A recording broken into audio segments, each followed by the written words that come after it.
Hello and welcome to the Truth Channel.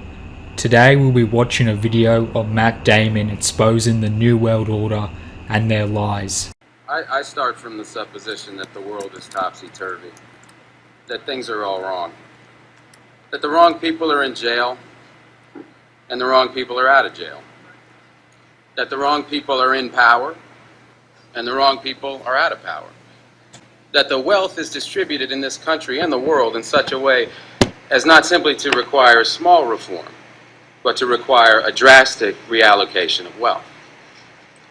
I start from the supposition that we don't have to say too much about this because all we have to do is think about the state of the world today and realize that things are all upside down. Now, if you don't think, if you just listen to TV and read scholarly things, you actually begin to think that things are not so bad, or that just little things are wrong. But you have to get a little detached and then come back and look at the world, and you are horrified. So we have to start from that supposition that things are really topsy-turvy. And our topic is topsy-turvy, civil disobedience. Now, as soon as you say the topic is civil disobedience, you're saying our problem is civil disobedience. That is not our problem. Our problem is civil obedience.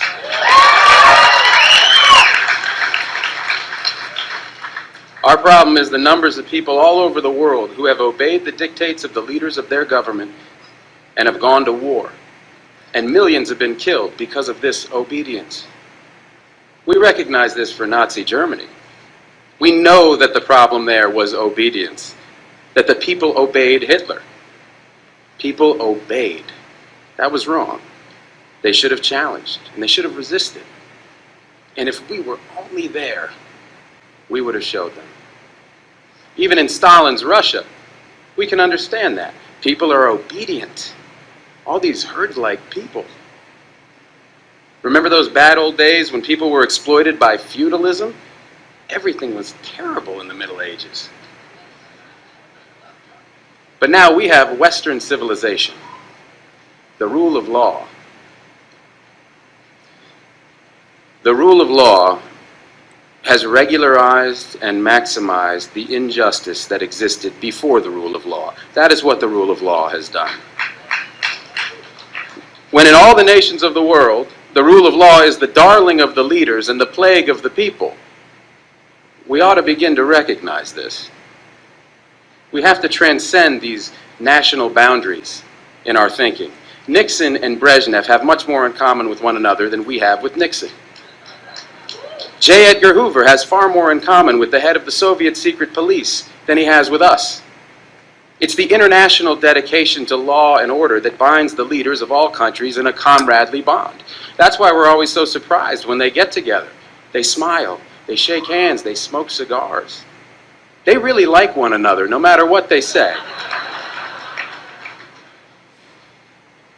What we are trying to do, I assume, is really to get back to the principles and aims and spirit of the Declaration of Independence. This spirit is resistance to illegitimate authority and to forces that deprive people of their life and liberty and right to pursue happiness.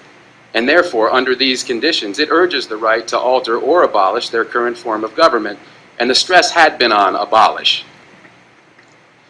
But to establish the principles of the Declaration of Independence, we're going to need to go outside the law, to stop obeying the laws that demand killing, or that allocate wealth the way it's been done, or that put people in jail for petty technical offenses, and keep other people out of jail for enormous crimes.